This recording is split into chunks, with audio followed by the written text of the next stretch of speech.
আপনারা সকলে অবগত আছেন, গোটা দেশ এক ক্লান্তিকাল পার করছে। একদিকে সরকার অদল বদল, অন্যদিকে প্রাকৃতিক দুর্যোগ যেটাকে বলা হয়, বন্যার কবলে বাংলাদেশের প্রায় 8টি জেলার মানুষ তারা দিন পার করছে, রাত পার করছে, এবং কি আজকে রাত্রে আপনার দাউদকান্দি, এরপরে ওইদিকে অনেক সমস্যা হয়েছে। এই যে সারা দেশ আজকে এই এক ফিতনার মধ্যে পড়ে আছে, যেটাকে এক কথাই বলা যায়, এটা আমাদের উপর কখন উপনীত হয়, কখন আসে? আল্লাহ রাব্বুল আলামিন তার বান্দাদেরকে কোরআন দ্বারা বলছেন।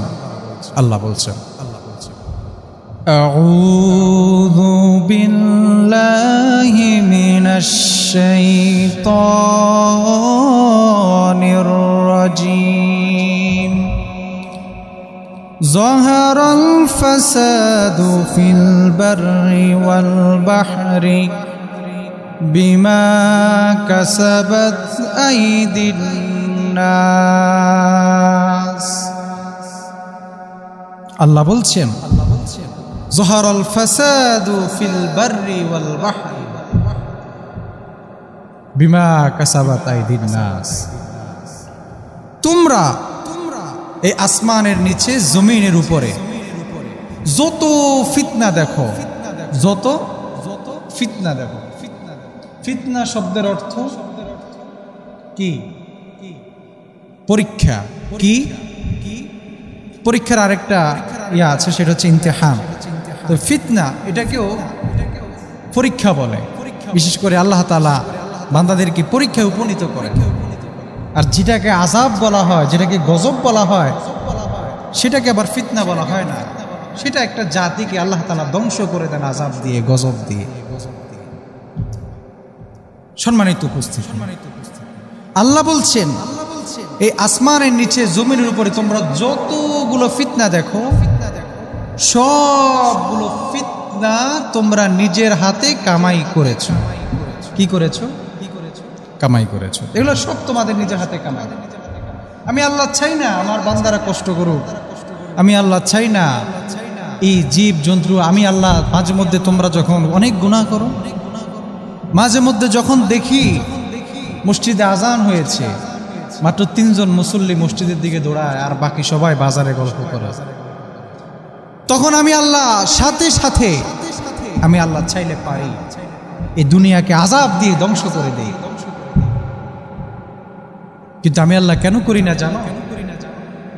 ওই যে নিষ্পাপ কিছু প্রাণী আছে,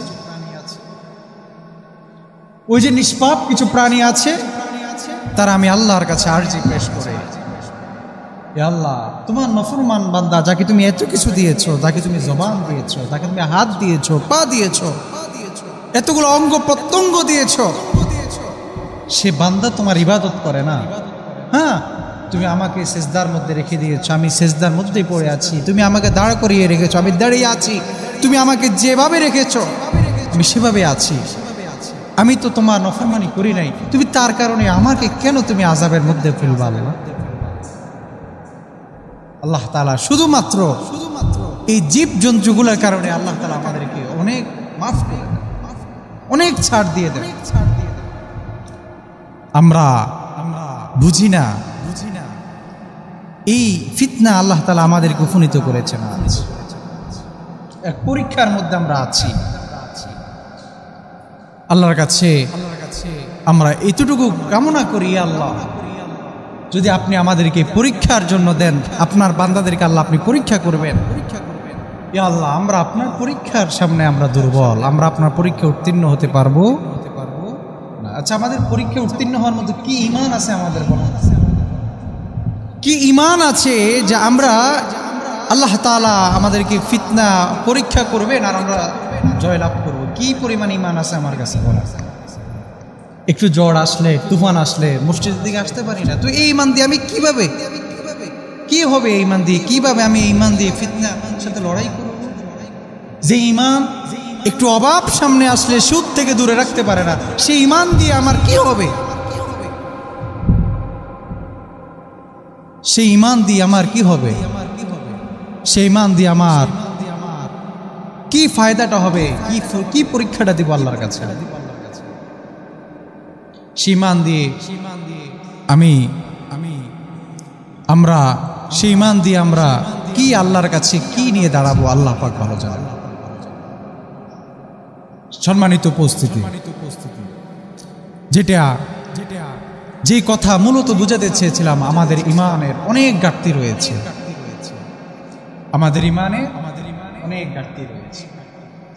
আমাদের ঈমানকে পূর্ণ করতে হবে, আমাদের ঈমানকে আরো মজবুত করতে হবে, আমাদের ঈমানকে আরো তাজা করতে হবে। আর আল্লাহর কাছে বলবো, ইয়া আল্লাহ, আপনি আমাদেরকে ওই পরিমাণ ঈমান দান করেন যেই পরিমাণ ঈমান দিয়ে আল্লাহ আমরা আপনার পরীক্ষাগুলোতে উত্তীর্ণ হতে পারবো। আপনি আমাদেরকে সেই পরিমাণ ঈমান দান করেন যেই পরিমাণ ঈমান আপনি নবী ইব্রাহিম আলাইহিস সালাতু ওয়াস সালামকে দিয়েছেন, যিনি নমরুদের অগ্নি কুণ্ডের সামনে দাঁড়িয়েও ঈমানকে হারান নাই। আপনি আমাদেরকে সেই ঈমান দান করেন যে নবী মাছের পেটে গিয়েও আপনাকে ভুলে নাই। আপনি আমাদেরকে সেই ঈমান দান করেন যে ঈমান ব্রিটিশরা যখন আলেমদেরকে এভাবে ধরে ধরে নিয়ে বলেছিল যে তোমরা ভারত উপমহাদেশে আলেমদের রক্তের ইতিহাস, শহীদ করার ইতিহাস অনেক রয়েছে, তাদেরকে নিয়ে নিয়ে এভাবে অগ্নিকুণ্ডের সামনে দাঁড় করিয়ে বলছে, দেখো তোমরা বলো, তোমরা আমাদের আন্দোলনকে, তোমরা যে আন্দোলনে নেমেছ ব্রিটিশ বিরোধী আন্দোলন, এগুলো তোমরা বাদ দাও, বাদ দিয়ে তোমরা আমাদের আন্দোলনকে, আমাদের সাথে তোমরা একসাথে হও, আমাদেরকে সমর্থন করো। ওই আলেমরা ওই আগুনের সামনে দাঁড়িয়ে, আগুনের অগ্নিশিখার সামনে দাঁড়িয়ে তারা তাদের ঈমান থেকে একটু পর্যন্ত সরে নেয়। এটা বলছে তুমি আমাদেরকে জ্বালিয়ে দাও, আমাদেরকে আল্লাহ আপনি সেই পরিমাণ ঈমান আগে দান করেন। আর যদি আপনি আমাদের কোনো ভুলের কারণে, কোনো আযাবের কারণে, কোনো গুনাহের কারণে আল্লাহ আপনি আমাদেরকে আযাব দিয়ে থাকেন, আল্লাহ আমরা সকল গুনাহ থেকে মাপ চাই, তওবা চাই। ইনশাআল্লাহ এই দুইটা চাওয়া আমরা আল্লাহর কাছে চাইতে পারবো তো। আর সাথে সাথে যার যার জায়গা থেকে আমরা এই বন্যায় দুর্গত মানুষদেরকে ইনশাআল্লাহ আমরা সহযোগিতা করব। সম্মানিত উপস্থিতি, তাহলে আমরা এই জায়গা থেকে আমাদের বর্তমান সময়ের কনসেপ্ট কয়টা, একটু এদিকে নজর করেন, একটু কথা বুঝেন, আলোচনা করতেছি, কথা শুনেন। কয়টা আমাদের কনসেপ্ট? তিনটা। এই জুমা থেকে এই বন্যার কাজে আমাদের কনসেপ্ট হচ্ছে তিনটা। এক নম্বর, আল্লাহকে বলবো, আল্লাহ আপনি আমাদেরকে ওই পরিমাণ ঈমান দান করেন যেই পরিমাণ ঈমান আপনি আমাদেরকে পরীক্ষা করলে আমরা সেই পরীক্ষায় উত্তীর্ণ হতে পারব। দুই নম্বর, যদি আপনি কোনো আযাবের কারণে আল্লাহ আপনি আমাদেরকে এই আযাব বা এই ফিতনা আল্লাহ আপনি আমাদেরকে উপনীত করেন, আল্লাহ আপনি আমাদের গুনাহগুলোকে মাফ করে দেন তথা তওবা করা। তিন নম্বর কনসেপ্ট, এই যে একটা ফিতনার মধ্যে পড়ে গেছেন বাংলার কিছু জেলা, কিছু অঞ্চল, তাদেরকে আমার সর্বোচ্চটা দিয়ে সহযোগিতা করা, তাদের জন্য দোয়া করা, 2 রাকাত নফল নামাজ তাদের জন্য নিয়ত করে পড়া। ভাই চাইলে এটাকে আমার আপনার জায়গায় হইতে পারত না? তাহলে আমরা তাদের জন্য দোয়া করলে আমাদের কি ক্ষতিটা হবে বলেন তো? তাদের জন্য কি আমরা 2 রাকাত নফল নামাজ পড়তে পারবো না? ইনশাআল্লাহ দোয়া করব তাদের জন্য, এবং যতটুকু সম্ভব ইনশাআল্লাহ আমরা তাদেরকে সব জায়গা থেকে আমরা সহযোগিতা করব ইনশাআল্লাহ। এবার আসেন আমরা জানবো যে বর্তমান সময়ে আমাদের সমাজে সবচেয়ে বেশি যে জিনিসটা দেখা যায় সেটা হচ্ছে গুজব, মিথ্যা। বেশি বেশি গুজব, মিথ্যা আমরা যত্রতত্রভাবে বলে ফেলি। গুজব মানে যেটা সত্য না, যেটা একদম মিথ্যা কথা। আর বেশি বর্তমান ফেসবুক, ইউটিউব এগুলোতে অহরহ চলে সত্য মিথ্যা মিলাইয়া মিশাইয়া এভাবে গুজব ছড়ানো এবং মিথ্যা বলা, এগুলা নিঃসন্দেহে গুনাহের কাজ। কেমন গুনাহের কাজ? আমাদের জবানগুলোকে আমরা পারি না, আমাদের জবানগুলোকে আমরা কন্ট্রোল করতে পারি না। এত পাতলা মুখ, কেউ আমাকে কিছু এসে বলছে আর বিশ্বাস করে ফেলছে। আমরা এই জায়গাগুলো থেকে, এই কনসেপ্ট থেকে আমরা সরে আসতে হবে যে কেউ যদি আমাদেরকে কিছু বলে আমরা সেটা যাচাই বাছাই ছাড়া কখনো আমরা সেটা কি করব না, বিশ্বাস করব না। সম্মানিত উপস্থিতি, আল্লাহ রাব্বুল আলামিন বলেছেন, ইয়া আইয়ুহাল্লাযীনা আমানু ইন জাআকুম ফাসিকুম বিনাবা। হে ঈমানদারগণ, যদি কোনো পাপাচারী ব্যক্তি তোমাদের কাছে কোনো সংবাদ নিয়ে আসে, কার কথা? সরাসরি আল্লাহ বলছেন, হে ঈমানদারেরা, যদি কোনো পাপাচারী ব্যক্তি তোমার কাছে কোনো সংবাদ নিয়ে আসে, তাহলে তুমি কি করবে? ফাতাবায়ানু আন তুসিবু কওমান বিজাহালাত, তবে তোমরা তা যাচাই করো যাতে অজ্ঞতা বশতে তোমরা কোনো সম্প্রদায়কে আক্রমণ না করে বসো। তবে তোমরা সেই সংবাদকে যাচাই করো, তবে তোমরা সেই সংবাদের সত্য মিথ্যা তোমরা দেখো, কেননা তোমরা হতে পারে সত্য মিথ্যা যদি যাচাই বাছাই না করো, তাহলে তোমাদের অজ্ঞতাবশত হতে পারে, তোমাদের না জানা শর্তে হতে পারে তোমরা আরেক মুসলমান ভাইকে আঘাত করতে পারো। হতে পারে তোমরা জেনে বুঝে অথবা না বুঝে না শুনে তোমরা অপর মুসলমান ভাইকে আঘাত করে কথাটা বলতে পারো। হোক সম্প্রদায় হোক ব্যক্তি, তাকে আঘাত করে কথা বলতে পারো। তাই তো তোমাদের কাছে যদি কেউ কোনো সংবাদ নিয়ে আসে, তোমরা সেটাকে যাচাই বাছাই করো। আল্লাহ বলছেন, ফাতুসবিহু আলা মা ফাআলতুম নাদিমিন, ফলে তোমরা নিজেদের কৃতকর্মের জন্য লজ্জিত হবে। ধরেন আপনি একজনের ব্যাপারে একটা কথা শুনেছেন, স্বাভাবিক পর্যায়ে আমার সমাজে তো কথাবার্তা বলে চলে যাচাই বাছাই ছাড়া, যার বিরুদ্ধে আমার মনোভাব তাকে নিয়ে যখন তখন যত্রতত্রভাবে কথা বলি। এরকম যদি কোনো কথা তোমাদের কানে আসে আর তোমরা যদি তা যাচাই বাছাই ছাড়া সমাজের মধ্যে প্রচার করে বেড়াও, আর তারপরে এমন হতে পারে তোমরা তোমাদের স্বীকৃত কর্মের ফল যখন তোমার সামনে এসে উপনীত হয়ে যাবে, ওই ব্যক্তিটা যখন সামনে এসে বলবে তুমি মিথ্যা কথা বলেছ আমার নামে, এগুলো সত্য তথ্য না, তখন এমন হতে পারে তুমি তোমার কৃতকর্মের জন্য লাঞ্ছিত হবে, অপমানিত হবে। আল্লাহ চায় না তার বান্দাগুলো এভাবে দুনিয়ার জমিনে অপমানিত হোক। এজন্যই আল্লাহ বলেন, বান্দারে তোমরা দুনিয়ার জমিনে তো লাঞ্ছিত হবেই, আর যদি দুনিয়ার জমিনে তা প্রমাণ না হয়, কিয়ামতের কঠিন ময়দানে জুলুমদের জালেমদের কাতারে তোমাকে দাঁড়াতে হবে। কারণ তুমি এক ভাই অপর ভাইয়ের বিরুদ্ধে তুমি অপবাদ দিয়েছ। যখন তোমাকে জালেমদের কাতারে দাঁড় করানো হবে, তুমি যখন দেখবে তুমি যা বলেছ, যা প্রচার করেছ, তা সব মিথ্যা, তখন আল্লাহ রব্বুল আলামিন তোমাকে কিয়ামতের কঠিন ময়দানে কোটি কোটি লক্ষ লক্ষ অগণিত মানুষের সামনে তোমাকে লাঞ্ছিত করবে। অতএব তুমি তোমার এই কৃতকর্মের জন্য লাঞ্ছিত হতেই হবে, হোক দুনিয়াতে হোক আখিরাতে। কিন্তু অপবাদ দেওয়ার যত মাধ্যম আমি দেখেছি, যারা অপবাদ দেয়, যারা অপরের বিরুদ্ধে অপবাদ ছড়ে দেয়, মিথ্যা তহমত ছড়ে দেয়, অথচ তার সাথে তার কোনো সম্পৃক্ততা নাই, এই দুই চোখে নিজে দেখেছি, কোনোদিন তারা সেই অপবাদের মধ্যে শিকার না হয়ে তারা দুনিয়া থেকে যায় না। আল্লাহ তাআলা তাদেরকে সেই কাজ করাইই ছাড়েন, সেই কাজ তাদের দ্বারা আল্লাহ তাআলা সংগঠিত করেন। বাংলাদেশে গোয়েন্দা বিভাগের একজন কর্মকর্তা ডিবি হারুন,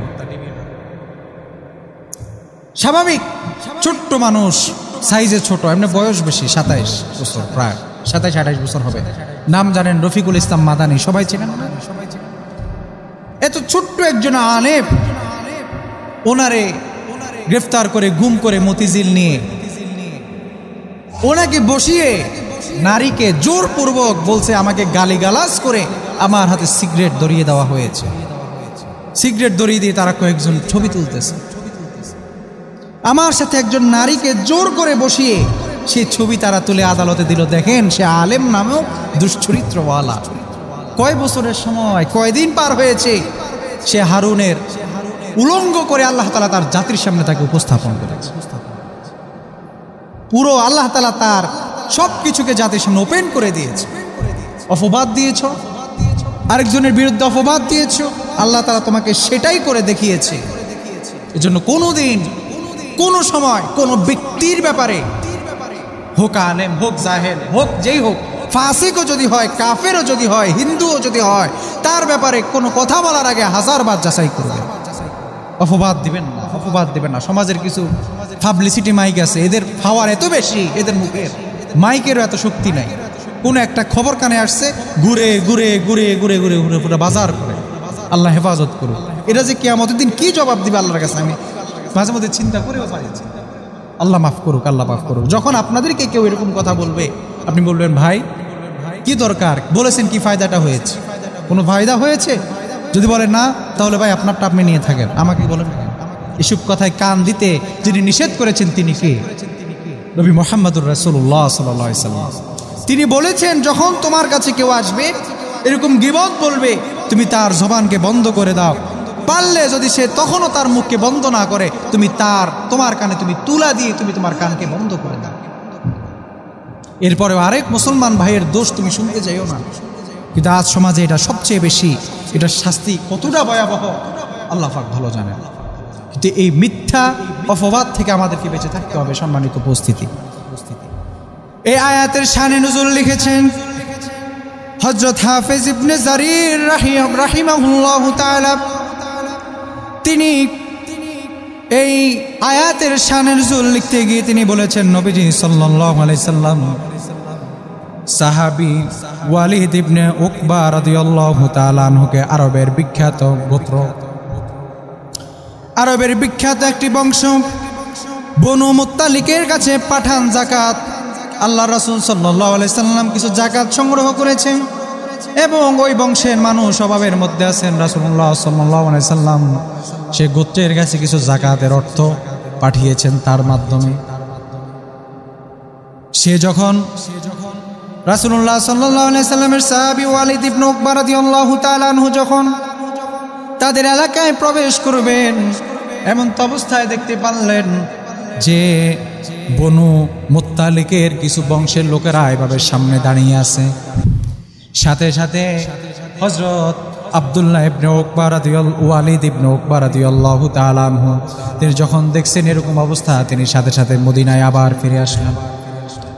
ফিরে এসে বলছেন, নবীজি সাল্লাল্লাহু আলাইহি ওয়াসাল্লাম, আপনি এটা কেমন গোত্রের কাছে যাকাত পাঠাচ্ছেন, কেমন গোত্রের কাছে সদকা পাঠাচ্ছেন? আমি সদকা নিয়ে তার সামনে গেলাম, কিন্তু সে আমার সদকা নিবে তো দূরের কথা, বরং তারা আমাকে হামলা করার জন্য, তারা আমাকে হত্যা করার জন্য তারা দাঁড়িয়েছিল। নবীজি অবাক হয়ে গেলেন, কি বলে?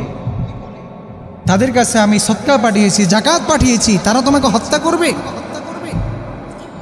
আল্লাহ রাসূল সাল্লাল্লাহু আলাইহি ওয়াসাল্লাম যখন এরকম কথা শুনতে পারলেন, এবার আল্লাহ তাআলার পয়গম্বর তিনি তো যাচাই বাছাই ছাড়া কোনো বিচার করেন না, তিনি তো তদন্ত ছাড়া কোনো বিচার করেন না।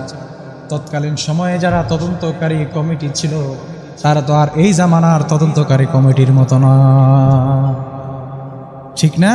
যারা মামলা খেয়েছেন তারা জানে তদন্ত করতে আসলে কত রকম ফাইজলামি যে তারা করে, মনে হয় যেন মামলার তদন্ত করে না, আপনাকে মানে সে কি না কি হয়ে গেছে, মানে যত্রতত্র ব্যবহার না আছে কোনো কিছু। এগুলার প্রত্যক্ষদর্শী আমরা নিজেরা, যারা মোটামুটি বয়ানের মাঠে কথা বলি, বাজার মাঠে কথা বলি, আমরা জানি কি অবস্থা আছে এগুলাতে। একটা মামলার তদন্তে আসলে মনে হয় যেন তার থেকে বড় আর কেউ নাই, আপনি কিচ্ছু না, সে অনেক কিছু। যারা এরকম ঝামেলায় পড়ছেন তারা জানেন। রাসূলুল্লাহ সাল্লাল্লাহু আলাইহি সাল্লামের কাছে যখন এরকম কথা আসলো, রাসূল এবার তার একজন সাহাবীকে তিনি পাঠিয়েছেন। সেই ঘটনা রাসূলুল্লাহ সাল্লাল্লাহু আলাইহি সাল্লামের কাছে যখন আসছে, রাসূল তার আরেকজন সাহাবীকে রাসূলুল্লাহ সাল্লাল্লাহু আলাইহি সাল্লাম বললেন, যাও তুমি সেই গোত্রের কাছে যাও, আর কি হয়েছে সেটা তুমি জানতে পারো, সেটা তুমি খবর নিয়ে আসো। আমার সাহাবী তাদের কাছে গেছে যাকাত প্রদান করার জন্য, যাকাত দেওয়ার জন্য, কিন্তু তারা কেন তাকে হত্যা করার জন্য এগিয়ে এসেছে? তারা ওই সাহাবী রাসূলুল্লাহ সাল্লাল্লাহু আলাইহি সাল্লামের আদেশ পাওয়া মাত্র চলে গেলেন। রাসূলুল্লাহ সাল্লাল্লাহু আলাইহি সাল্লামের আদেশ পাওয়া মাত্র তদন্ত তদন্ত করতে গেছে সেখানে কি হয়েছে। তদন্ত করলো, দেখলো ওই গোত্রের মানুষেরা তাকে হত্যা করার জন্য আগায় আসে নাই, তো ওই গোত্রের মানুষেরা তাকে স্বাগতম জানানোর জন্য এগিয়ে এসেছে।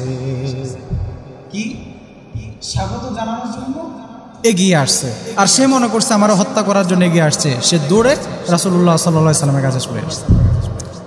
রাসূলুল্লাহ সাল্লাল্লাহু আলাইহি সাল্লাম বলেছেন, তুমি যখন আমার কাছে এই সংবাদ এসে আমার কানে দিয়েছো, আমি যদি যাচাই বাছাই না করতাম, আমি আমার একদল সাহাবীকে বলতাম যাও ওই গোত্রের বিরুদ্ধে তোমরা যুদ্ধ করো, জিহাদ করো। কিন্তু আমি যাচাই বাছাই করেছি, তাই তো আমি পেয়েছি যে না, ওরা তো আসলে তোমাকে সংবর্ধনা, তোমাকে সম্মাননা দেওয়ার জন্য তোমাকে তারা আগিয়ে আসছে, তারা বাহির হয়েছে তোমাকে সম্বর্ধনা দিবে, আর তুমি মনে করছো তারা তোমাকে হত্যা করবে। তুমি কেন চলে আসছো? রাসূলুল্লাহ সাল্লাল্লাহু আলাইহি সাল্লাম তাকে এভাবে প্রশ্ন করলেন। সে বললেন, ইয়া রাসূলুল্লাহ সাল্লাল্লাহু আলাইহি সাল্লাম, আমাকে প্রতিমধ্যে একজন ব্যক্তি আমাকে বলেছে, সাবধান, তুমি ওই গোত্রের মধ্যে যাচ্ছ যাকাত দেওয়ার জন্য, ওই গোত্রে যাবে, খুব সাবধানে যাবে, কারণ ওই গোত্রের মানুষেরা তোমাকে হত্যা করার জন্য প্রস্তুত হয়ে আছে। ওগো আমার নবী, সে যখন এরকম সংবাদ আমার কানে দিয়েছে, আমি গিয়ে দেখলাম ওই গোত্রের মানুষগুলো বাহিরে দাঁড়িয়ে আছে, আমি মনে করেছি তার সংবাদটুকু সত্য। আমি মনে করেছি প্রতিমধ্যে যে লোক আমার কাছে এই কথাটা বলেছে যে তুমি যেখানে যাকাত দিতে যাচ্ছ, যাদেরকে তুমি ত্রাণ দিতে যাচ্ছ, যাদেরকে তুমি সহযোগিতা করতে যাচ্ছ, তারা তোমাকে হত্যা করতে যাচ্ছে, তারা তোমাকে হত্যা করবে, তুমি যাইও না। কিন্তু আমি যখন গেলাম তখন দেখলাম তারাও মাশাআল্লাহ মোটামুটি বাইরে দাঁড়িয়ে আছে, আমি তা বুঝতে পারি না, আমি চলে আসলাম। অথচ তারা কি জন্য বাহির হয়েছে? সংবর্ধনা দেওয়ার জন্য। এখন প্রতিমধ্যে যে ওই সাহাবীকে বলেছেন যে তুমি যাইও না, তুমি যাইও না, সেখানে গেলে তোমাকে হত্যা করা হবে, তার ব্যাপারে মুফাসসিরিনে কেরাম বলেন, ফাহাদ্দিসাশ শাইতান আনহুম ইউরিদুনা ক্বাতালা, যে শয়তান মানুষের রূপ ধরে ওই সাহাবীকে বলেছেন, ছায় সাবধান, তুমি ওইদিকে যাইও না, শয়তান ঠিক এরকমই একটা আমাদের দুশমন। শয়তান আমাদের প্রকাশ্য দুশমন। ওই এক লোক বৃষ্টির সময় বুড়ো মানুষ, মুরব্বী মানুষ মসজিদে আসবেন, নামাজ পড়বেন, তো শয়তান তারে বুঝাচ্ছে যে আপনি এই বৃষ্টির মধ্যে যাবেন, আরে বৃষ্টি কমুক, আপনি যেতে পারবেন। মুরব্বী কয় না, আমি যাবই, আমি নামাজ মসজিদে গিয়ে পড়বো, বাড়িতে পড়া হবে না। শয়তান তারে অনেক বুঝায় যে আপনি যায়েন না, রাস্তায় আপনি অ্যাক্সিডেন্ট করলে আপনার পা যদি একবার ভাঙে, এই বুড়া বয়সে আপনাকে কে হাঁটা চলা করাবে? সে বলছে না, আমি মসজিদে যাবই, বাড়িতে নামাজ পড়ে কোনো তৃপ্তি পাওয়া যায় না। এক প্রকার সে যাবেই, কোনো প্রকারই মুরব্বীরে ধরে রাখা যায় না। শয়তান বলছে আচ্ছা ঠিক আছে, আপনি যেহেতু যাবেনই, আমার কাঁধে ওঠেন, আপনাকে মসজিদে দিয়ে আসে। মুরব্বীকে কাঁধে করে শয়তান মসজিদে নিয়ে আসছে।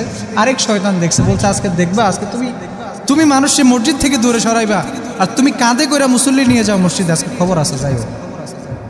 শয়তানদের আসর বসলো, বিচার বসলো। এই শয়তান আজকে মুসল্লিদেরকে মসজিদ থেকে দূরে সরাবে, আর এই শয়তান কাঁধে করে মুসল্লি নিয়ে আসছে মসজিদে। ঘটনা কি?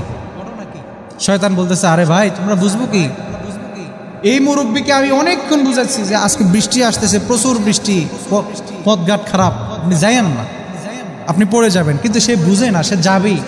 চিন্তা করলাম সে যেহেতু যাবেই, প্রত্যেক কদমে কদমে যে সোয়াব পাবে, ওই সোয়াব থেকে তাকে আপাতত বঞ্চিত করলাম, এজন্য কাঁধে করে নিয়ে আসছেন।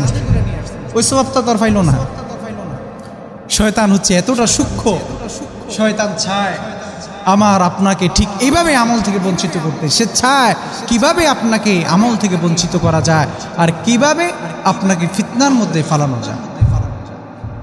এজন্য যখন আমাদের কাছে এরকম সংবাদ আসবে, কোনো সংবাদ আসবে, তখন সেই সংবাদকে আমরা ওইভাবে গ্রহণ করব না, বরং নিঃসন্দেহে সেই সংবাদকে আমরা হাজারবার যাচাই বাছাই করব বলে ইনশাল্লাহ। হোক যে কোনো সংবাদ, যদি কেউ বলে, আমরা সেটাকে ততক্ষণ পর্যন্ত বিশ্বাস করব না যতক্ষণ পর্যন্ত না সেটা আমরা যাচাই বাছাই করতে পারবো। রাসূলুল্লাহ সাল্লাল্লাহু আলাইহি সাল্লাম বলেছেন, কাফা বিল মারই কাযিবান আইয়ু হাদ্দিসা বিকুল্লি মা সামিআ। রাসূলুল্লাহ সাল্লাল্লাহু আলাইহি সাল্লাম বলেন, কোনো ব্যক্তি মিথ্যাবাদী হওয়ার জন্য ইহাই যথেষ্ট, কোনো ব্যক্তি মিথ্যাবাদী ইহাই যথেষ্ট, এতটুকু প্রমাণ হওয়ার জন্য যে সে কোনো ব্যক্তির কান থেকে কিছু শুনেছে আর সেটা সে বলে বেড়ায়, সেও মিথ্যাবাদী। যে মিথ্যা কথা বলছে সে তো মিথ্যাবাদী। আর আরেকজন ব্যক্তি একটা সংবাদ শুনেছে, শুনে শুনে সেটা সে সমাজের মধ্যে প্রচার করতেছে, সেও মিথ্যাবাদী। আল্লাহ তাআলা হেফাজত। শুধু কি তাই?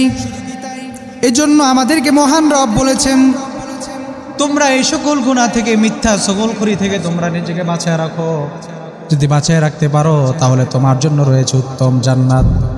রাসূল বলেছেন, কিয়ামতের কঠিন ময়দানে এরকম অনেক ব্যক্তি, নামাজ আছে তার অনেক, রোজা আছে তার অনেক, সব কিছু ঠিক আছে, কিন্তু তার জবানের হেফাজত নাই। মুখ দিয়ে যখন যা আসে তাই বলে ফেলে। আল্লাহ বলেন, নিঃসন্দেহে কিয়ামতের কঠিন ময়দানে এই শুধুমাত্র এই জবানের কারণে অনেক ব্যক্তি জাহান্নামের দিকে চলে যাবে।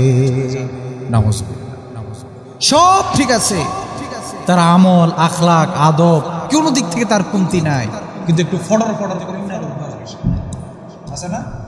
নামাজও পড়ে, মিথ্যাও বলে, নামাজও পড়ে, অন্যের পিছনেও লাগে, নামাজও পড়ে, বিরোধিতাও করে। এর নামাজের লাভ কি ভাই? নামাজও পড়ে, সুদও খায়, নামাজও পড়ে, ঘুষও খায়। রাসূল বলেছেন, এদের নামাজ কিয়ামতের কঠিন ময়দানে, কারণ নামাজ আপনাকে পরিপূর্ণভাবে পড়তে হবে। আল্লাহ তাআলা কোরআন কারিমে বলেছেন, ফাওয়াইলুল লিল মুসাল্লিন, ওর সকল মুসল্লিদের জন্য খুবই দুঃসংবাদ এটা, যারা কি করে? নামাজ পড়ে। কি জন্য? মানুষকে দেখানোর জন্য। আল্লাযীনা হুম আন সালাতিহিম সাহুন, ভালো সাজার জন্য তারা দাড়ি লম্বা করে, নামাজ পড়ে, টুপি পরে, পাঞ্জাবি পরে, কিন্তু এটা শুধুমাত্র তার লেবাস মাত্র। নামাজের সূরা একটু লম্বা হলে, কেরাত একটু লম্বা হলে কাশির জিকির শুরু হয়ে যায়। অথচ নবীজি সাল্লাল্লাহু আলাইহি ওয়াসাল্লাম, হাদিসে এরকম আসছে, একদিন এক সাহাবী রাসূলুল্লাহ সাল্লাল্লাহু আলাইহি ওয়াসাল্লামের মসজিদে আসতেন নামাজ পড়ার জন্য। তিনি দেখলেন নবীজি সাল্লাল্লাহু আলাইহি ওয়াসাল্লাম যোহরের নামাজের প্রথম কাতার, প্রথম রাকাতে রাসূলুল্লাহ সাল্লাল্লাহু আলাইহি ওয়াসাল্লামের ওই সাহাবী ওযু করতে গেছেন। দীর্ঘ পথ তিনি হেঁটেছেন। হাদিসের মুফাসসিরিনে কেরাম ব্যাখ্যা করেছেন, প্রায় 1-1.5 কিলোমিটার তিনি হেঁটেছেন। হেঁটে গিয়ে ওযু করে আসছেন। ওযু করে এসে রাসূলুল্লাহ সাল্লাল্লাহু আলাইহি সাল্লামকে প্রথম রাকাতে পেয়েছেন। সুবহানাল্লাহ। ওটাও নামাজ আর আমাদেরও নামাজ। হ্যাঁ, কি মসজিদ ছিল তাদের! কোন রকম খেজুরের ডাল ছাল দিয়ে করছেন, মাটির মধ্যে সেজদা দিত। বৃষ্টি আসলে নবীজি সাল্লাল্লাহু আলাইহি ওয়াসাল্লাম সেজদা দিতেন, নবীজির চেহারা কাদা ভরে যেত। এরপরেও রাসূলুল্লাহ সাল্লাল্লাহু আলাইহি ওয়াসাল্লামের রুকু, সেজদা, নামাজ, দাঁড়িয়ে থাকা, সাহাবায়ে কেরাম বলেছেন রাসূলের পাগুলো এত মোটা মোটা হয়ে যেত, এতক্ষণ রাসূল সাল্লাল্লাহু আলাইহি ওয়াসাল্লাম দাঁড়িয়ে থাকতেন। আর আমরা এসির তলে থেকে, ফ্যানের তলে থেকে, টাইলসের উপরে থেকে একটু লম্বা সময় দাঁড়িয়ে আমরা নামাজ পড়তে পারি না। বাজারে যেতে হবে, গপ মারতে হবে, মিথ্যা কথা বলতে হবে, অন্যের সমালোচনা করতে হবে, এটা আমার দায়িত্ব। এগুলা থেকে আল্লাহ হেফাজত করুক, হেফাজত করুক। কেমন মুসল্লি এরা, কেমন নামাজের, এরা জানে না আমার নামাজ যদি লম্বা হয় আমার সওয়াবও তত বেশি। নামাজ যত লম্বা সওয়াবও তত বেশি। কেরাত যত লম্বা, কেরাত ছোট করে পড়লে, খাটো করে পড়লে লাভ আপনার না আপনার না কার? কিরে ভাই, আমি যদি সূরা কুল হুয়াল্লাহ পড়ি 4 আয়াত, আর যদি আমি অন্য জায়গা থেকে পড়ি, হরফ যত বেশি পড়া হবে সওয়াব তো ততই বেশি, কেরাত যত লম্বা হবে ততই তো বেশি। এটা কেন মানতে চান না? হ্যাঁ, পরিশুদ্ধ করতে হবে। কবে জানি পরিশুদ্ধ হবেন আল্লাহ পাক ভালো জানেন। এগুলা থেকে আমাদেরকে বাঁচিয়ে রাখতে হবে। মুসল্লি হতে হলে, ইমানদার হতে হলে নামাজের প্রতি মনোযোগী বাড়াতে হবে। নামাজ পড়তে হবে খুশুর সাথে। চোরের মতো নামাজ পড়লে হবে না। বাঙালি জাতি সবচেয়ে বেশি চুরি করে নামাজ, সবচেয়ে বেশি চুরি করে নামাজ। তারাবি যদি একটু লম্বা হয়, তারাবি পড়ে না। এই নামাজ দিয়ে কি হবে? যে নামাজ পড়ে দায় সারার জন্য, নিজেকে বুজুর্গ দেখানোর জন্য সমাজে, আসলে আপনার নামাজ আপনার কোনো কাজে আসবে না। নামাজ পড়তে হবে দায় সারার জন্য না, নামাজ পড়তে হবে জান্নাত কামাইয়ের জন্য। আর জান্নাত কামাইয়ের নামাজ দীর্ঘক্ষণ কিয়াম করবে। জান্নাত কামাইয়ের নামাজ আল্লাহর কাছে সেজদায় অনেকক্ষণ পতিত হবে। জান্নাত কামাইয়ের নামাজ রুকুতে অনেকক্ষণ পড়ে থাকবে। 4 রাকাত নামাজ পড়তে যদি 8 মিনিটও না লাগে, এটা কিসের নামাজ? 4 রাকাত নামাজ পড়তে একজন মুমিনের সর্বনিম্ন 20 মিনিট লাগার কথা। এগুলা এই জাতিকে বুঝাবে কে? এই জাতিকে এগুলো বুঝাবে কে? আল্লাহ হেফাজত করুক। এই যে সকলখুরি, মিথ্যা কথা আর ইবাদত যেগুলো করি, এগুলোর কোনো ইবাদত ধরলে এটা কি হবে বাঙালি? এগুলো কোনো ইবাদত? এই নামাজকে জড়িয়ে নামাজ, এটা কোরআন তেলাওয়াত। কোরআন তেলাওয়াতের তো বেহাল দশা, কেউ পারে না কোরআন তেলাওয়াত শুদ্ধ করে, খুব কম মানুষ পারে। কি হবে বড় বড় গলায় লেকচার মেরে? কি হবে বড় বড় গলায় কথা বলে? কি হবে মাতবুরি, এই মাতাবুরি দিয়ে? আল্লাহ হেফাজত করুক, আল্লাহ হেফাজত করুক। নমনীয়তাও নাই, পারেও না। কি দিয়ে যে সে দাফট দেখায় এই দুনিয়ার এই 2 দিনের জিন্দেগি, সেটা সেই জানে আর তার কথা জানে। এজন্য মিথ্যা, সগলখুরি, এগুলা থেকে নিজেকে বাঁচিয়ে রাখতে হবে। আর নামাজ রোজা যা করি, আল্লাহ রাসূল বলেছেন আখলিস দীনাকা ইয়াকফিকাল আমালুল কলিল, নিঃসন্দেহে কিয়ামতের দিন বাঁচার জন্য অল্প আমলেই যথেষ্ট, যদি না সে অল্প আমল পরিপূর্ণ আমল হয়। যদি না তোমার 5 ওয়াক্ত নামাজ 5 ওয়াক্ত নামাজের মতো হয়, সারাদিন করো অন্যের সগলখুরি, সারাদিন করো গুনাহ, 5 ওয়াক্ত নামাজ পড়তে আসতো, সেখানেও তোমার এত বাধা, এত সমস্যা, এগুলা থেকে বেঁচে থাকতে হবে। আমল যাই করেন অল্প করেন, কিন্তু পরিপূর্ণ আমল করবেন। তারাবি 20 রাকাত পড়তেই হবে, এটা আমি বলি না। আমি বলি আপনি 8 রাকাতও পড়তে হবে না, 4 রাকাত পড়েন, কিন্তু সেটা তারাবির মতো হতে হবে। তুমি সেটা তারাবি হতে হবে। তো আপনি তারাবি পড়তেছেন ফুল স্পিডে, 20 রাকাত পড়ে আপনার লাভ কি? নামাজ তো নামাজই না, কেরাত শুদ্ধ না, রুকু নাই, সেজদা নাই, 3 বার বলাই যায় না, পড়াই যায় না, এর লাভ কি তারাবি? এগুলো জাতি কবে বুঝবে? এগুলো বুঝতে হবে প্রিয় ভাইয়ের আমার। এগুলো থেকে যত অল্প আমলি করেন, আমার মূল বিষয় হচ্ছে রাসূল বলেছেন যাহা কিয়ামতের কঠিন ময়দানে এরকম অনেক ব্যক্তি দাঁড়াবে যারা 5 ওয়াক্ত নামাজি ছিল, যারা রমজানে 30টা রোজা রাখতো, নফল রোজা রাখতো, তাদের ইবাদত কোনো দিক থেকে কমতি নাই। লম্বা জুব্বা আছে, লম্বা দাড়ি আছে, লম্বা টুপি আছে, সব ঠিক আছে, কিন্তু তার জবানের কারণে, তার আমল আখলাক সব ঠিক থাকার কারণেও শুধুমাত্র তার জবানের কারণে সে জাহান্নামের দিকে পতিত হবে। শুধু তার জবানের কারণে সে জাহান্নামের দিকে পতিত হবে। শুধু এই জবানের কারণে রাসূল বলেছেন কি, আমি যখন মেরাজের রজনীতে গিয়েছি, আমি দেখেছি একদল ব্যক্তি, তাদের দাঁড়িয়ে লম্বা, তাদের সব কিছু ঠিক আছে, কিন্তু তাদেরকে আল্লাহ তাআলা তাদের জিহ্বাকে টেনে টেনে তাদেরকে ফেরেশতারা সেখানে তাদেরকে এভাবে বল্লভ দ্বারা তাদেরকে আঘাত করছে। আমি জিব্রাইলকে প্রশ্ন করলাম, ভাই জিব্রাইল, এরা কারা? এর এত বড় ধানি, আমার সুন্নাহ তার ঘালে, সে কেন এই আযাবের মধ্যে পতিত হচ্ছে? জিবরিল আমিন বলেন, ইয়া রাসূলুল্লাহ সাল্লাল্লাহু আলাইহি সাল্লাম, তার সব ঠিক ছিল, সে মুসল্লি ছিল দুনিয়ার জমিনে, কিন্তু তার একটা সমস্যা ছিল, তার জবানের কোনো কন্ট্রোল ছিল না। যখন যেখানে ইচ্ছা যা তা বলতো, যার তার বিরুদ্ধে অপবাদ রটনা করতো, যার তার বিরুদ্ধে গীবত করতো, যার তার ভিতরে পিছনে পিছনে লাগাই তার অভ্যাস ছিল। এই জবান দ্বারা সে দুনিয়াতে অনেক মানুষকে কষ্ট দিয়েছে। এজন্য আজ আল্লাহ তাআলা তাকে সেই শাস্তিতে উপনীত করেছে। আল্লাহ হেফাজত করুন। তাহলে এই জবানকে কন্ট্রোল করতে পারবেন তো? গুজব রটনা থেকে, অপবাদ দেওয়া থেকে, শোনা থেকে, কারো কথা শুনেছি আর বলে ফেলবো না, কন্ট্রোল করবেন ইনশাআল্লাহ। আল্লাহ তাআলা আমাদের প্রত্যেককে যে কথাগুলো আমরা এতক্ষণ শুনেছি, আল্লাহ তাআলা আমরা যত অল্প আমলই করি, আমরা 2 রাকাত নামাজ পড়ি, সেটাও যেন পরিপূর্ণ নামাজ হয়, চোরের মতো যেন না হয়, দায় সারা নামাজ যেন না হয়। আমার কথা হচ্ছে যতটুকু ইবাদত করবেন, আমল যতটুকু করবেন, নফলের দরকার নাই, ফরজ সুন্নাহ এবং এই ফরজ এবং সুন্নাহগুলোকে আপনি পাবন্দি হন, এগুলোকে ঠিক মতো আদায় করেন। নফল পারলে করেন, না পারলে সমস্যা নেই, কিন্তু ফরজ এবং সুন্নাত যেন কাজা না হয়, এগুলাকে পূর্ণভাবে আদায় করবেন। চোরের মতো দায় সারা নামাজ পড়বেনও না, যে ইমাম পড়ায় তার পিছনেও পড়বেন। আমাদের অনেক ইমাম সাহেব আছে, মুসল্লির মন রক্ষা করার জন্য হেও পড়ে। আমি প্রয়োজনে ইমামতি করবো না। আমি শুধু আপনাদের ইমামতি করে আমার নিজের নামাজ নাই মিয়া? মনে করছেন আমি শুধু আপনাদের নামাজ পড়াই? হ্যাঁ, বেতন দেন, আমি কি নিজের নামাজ পড়তে হয় না? তা আমি চোরের মতো পড়তে যাবো কেন? বেতনের জন্য 8-10 হাজার টাকার জন্য আমি নামাজ ছোট করবো? হ্যাঁ, এগুলো কোনোদিনও মাথায় আনবেন না। আপাতত অন্য কোনো ইমাম সাহেব করলে করতে পারে, আমার মাথা, আমি আগামী গত মসজিদ 3.5 বছর ছিলাম, অনেক মুসল্লি অনেক কথা বলছি, আমি বললাম 10,000 টাকার জন্য, 20,000 টাকার জন্য আপাতত ইমাম সাহেব কিনতে পারবেন, এটা মনে করে না। নামাজ আপনি আপনারটা পড়াই না, আমিও আমারটা পড়ি,